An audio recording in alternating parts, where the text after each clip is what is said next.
Hello বন্ধুরা, আমি সুস্মিতা। নতুন আরও একটা ব্লগ ভিডিওতে সবাইকে স্বাগত জানাই। নতুন আরও একটা দিন তোমাদের সাথে শুরু করলাম। কে কোথা থেকে ভিডিওটা দেখছো এবং কেমন আছো অবশ্যই কিন্তু কমেন্ট করে জানিও। তো সকালবেলা রোদ কিন্তু ভালোই উঠে গেছে, যেহেতু রোদের উল্টো দিকে ক্যামেরাটা রেখেছিলাম তাই এইরকম একটা অন্ধকার অন্ধকার দেখতে লাগছে আর কি। কিন্তু রোদ কিন্তু ভালোই উঠেছে। তবে আজকে এক জায়গায় আমরা যাব, তো সেই জায়গাটা তোমাদের সাথে এর আগেও শেয়ার করেছি, তবে সেটা খুব সম্ভবত হচ্ছে রাতের বেলা। তো যাই হোক, ছাদে আমারই 2-3টে জামা কাপড় ছিল, তো সেটা শুকাতে দিয়ে এসে এখানে দোকান খুলেছি।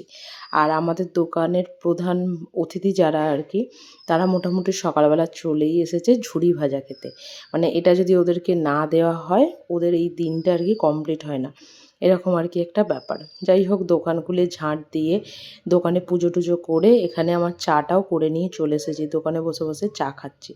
আর আজকে সকালবেলার ব্রেকফাস্টটা কিন্তু একটু অন্য রকম, সেটা হচ্ছে চাউমিন। আর আমার বাবার হাতের এই চাউমিনটা না সত্যি অন্য রকমই হয়, মানে যেটা আমরা চেয়েও করতে পারি না।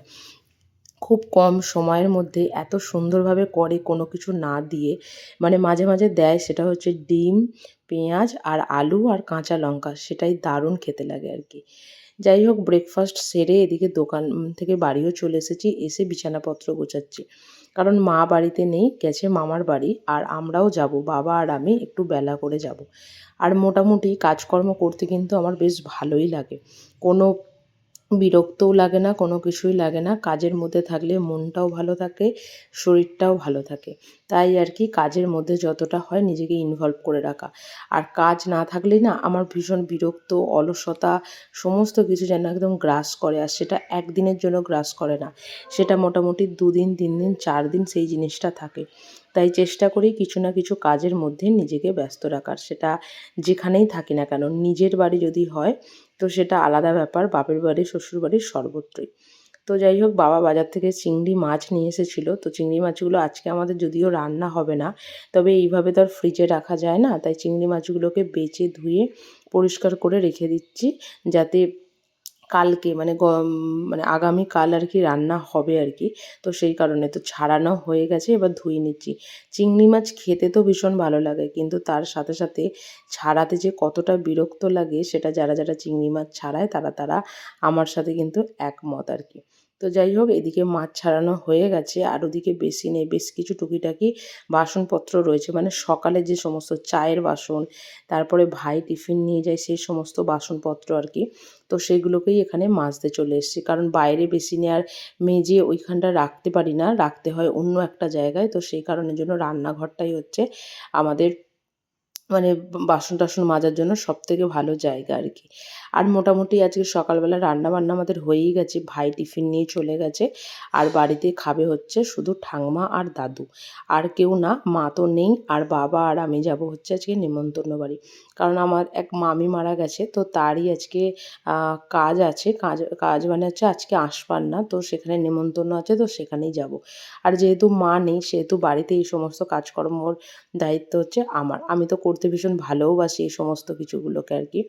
তো যাই হোক, এদিকে যেহেতু সংরি ভাত-টাত সব কিছুই হয়ে গেছে, ভাইয়ের টিফিনও হয়েছিল ডিম-টিম দিয়ে, তো সমস্ত কিছু এদিকে পরিষ্কার পরিচ্ছন্ন করে বাসনগুলো রাখার ঝুড়িটা এখানে রেখে দিয়েছি। আর এই বাসন রাখার ঝুড়িটা এখন কিন্তু মোটামুটি সবার ঘরেই একটা দুটো করে আছে আর কি। আমার বাড়িতেও আছে, তবে মায়ের কাছে 2টো। তবে মা একটা তুলে রেখেছে আর একটা এখানে রেখেছে। একটা মানে বাসন অনেক সময় হয় কি অনেক বেশি হয়। বিশেষ করে বর্ষার দিনে ভীষণ প্রবলেম হয় এই বাসনগুলোকে বাইরে শুকাতে দিতে। তো যে কারণের জন্য এই পন্থা আর কি। তো যাই হোক, এদিকে বাসনপত্র আমার সমস্ত কিছু মাজা হয়ে গেছে। চান-টান করে রেডি-ফেডি হয়ে আমি আর বাবা বেরিয়ে পড়েছি মামার বাড়ি যাবার জন্য। আর এটা মোটামুটি আমাদের ভদ্রেশ্বরে যারা থাকো তারা সবাই চেনো ডিবিসি খাল। আর আমার মামার বাড়ি যেহেতু হচ্ছে নালিকুল, তো সেই কারণের জন্য আমাদেরকে এই নেতাজি মোড় হয়েই এদিকটা হয়েই আর কি যেতে হয়। তবে বাইরে কিন্তু বেশ রোদ, মানে সোয়েটার পরার মতন কিন্তু ঠান্ডা কিন্তু বাইরে আর নেই বললেই চলে। তো আমরা যেদিন যাচ্ছিলাম তার পরের দিনকেই মমতা ব্যানার্জি আসার কথা ছিল হচ্ছে সিঙ্গুরে। তো চারিদিকেই দেখছি প্রচুর মানে ব্যানার, সব কিছু ভীষণভাবে দেওয়া আর কি। তো যাই হোক, এটা হচ্ছে কামারকুণ্ডু। যারা এখান দিয়ে যাতায়াত করো তারা খুব ভালোভাবেই চেনো এই জায়গাটা আর কি।